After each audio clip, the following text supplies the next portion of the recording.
मती रचित सुसमाचार अध्याय 17। यीशु का रूपांतर। 6 दिन के बाद यीशु ने पतरस और याकूब और उसके भाई यूहन्ना को साथ लिया और उन्हें एकांत में किसी ऊंचे पहाड़ पर ले गया। वहां उनके सामने उसका रूपांतर हुआ और उसका मुंह सूर्य के समान चमका और उसका वस्त्र ज्योति के समान उजला हो गया।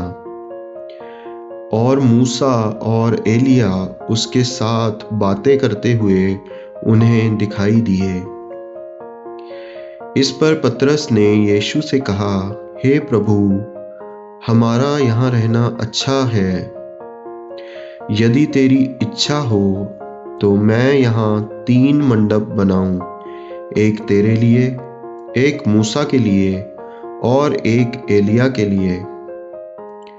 वह बोल ही रहा था कि एक उजले बादल ने उन्हें छा लिया और उस बादल में से यह शब्द निकला, यह मेरा प्रिय पुत्र है, जिससे मैं प्रसन्न हूं, इसकी सुनो।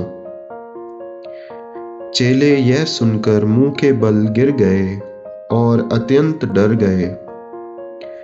यीशु ने पास आकर उन्हें छुआ और कहा, उठो, डरो मत।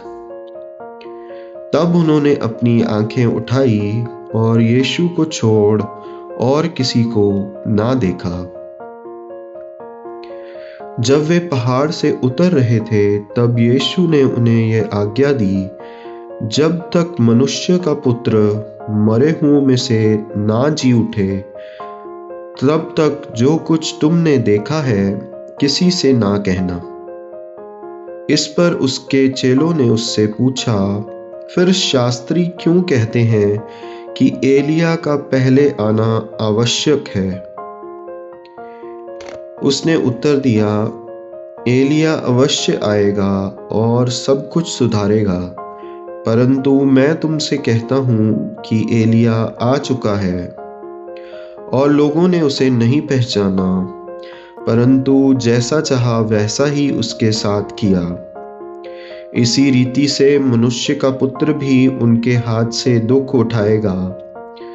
तब चेलों ने समझा कि उसने हमसे यूहन्ना बपतिस्मा देने वाले के विषय में कहा है।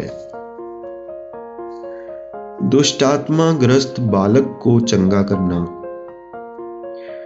जब वे भीड़ के पास पहुंचे तो एक मनुष्य उसके पास आया और घुटने टेक कर कहने लगा, हे प्रभु, मेरे पुत्र पर दया कर, क्योंकि उसको मिर्गी आती है और वह बहुत दुख उठाता है और बार बार आग में और बार बार पानी में गिर पड़ता है। मैं उसको तेरे चेलों के पास लाया था, पर वे उसे अच्छा नहीं कर सके। यीशु ने उत्तर दिया, हे अविश्वासी और हठीले लोगों, मैं कब तक तुम्हारे साथ रहूंगा?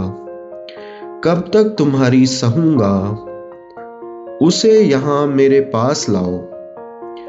तब यीशु ने दुष्टात्मा को डांटा और वह उसमें से निकल गई और लड़का उसी घड़ी अच्छा हो गया। तब चेलों ने एकांत में यीशु के पास आकर कहा, हम उसे क्यों नहीं निकाल सके? उसने उनसे कहा, अपने विश्वास की घटी के कारण, क्योंकि मैं तुमसे सच कहता हूं, यदि तुम्हारा विश्वास राई के दाने के बराबर भी हो, तो इस पहाड़ से कह सकोगे, यहां से सरक कर वहां चला जा, तो वह चला जाएगा और कोई बात तुम्हारे लिए असंभव ना होगी। पर यह जाति बिना प्रार्थना और उपवास के नहीं निकलती। अपनी मृत्यु के विषय यीशु की पुनः भविष्यवाणी।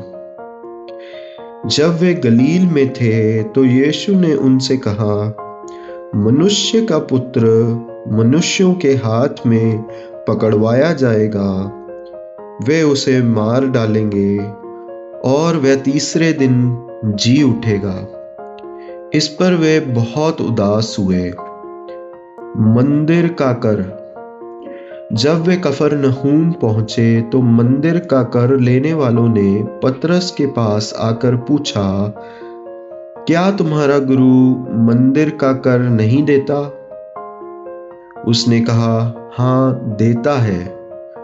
जब वह घर में आया तो यीशु ने उसके पूछने से पहले ही उससे कहा, हे शमौन, तू क्या सोचता है? पृथ्वी के राजा महसूल या कर किससे लेते हैं? अपने पुत्रों से या परायों से? पतरस ने उससे कहा, परायों से। यीशु ने उससे कहा, तो पुत्र बच गए, तो भी इसलिए कि हम उन्हें ठोकर ना खिलाएं, तू झील के किनारे जाकर बंसी डाल और जो मछली पहले निकले उसे ले ले। उसका मुंह खोलने पर तुझे एक सिक्का मिलेगा, उसी को लेकर मेरे और अपने बदले उन्हें दे देना। यहाँ अध्याय 17 समाप्त होता है। आप सबको आशीष मिले। आमीन।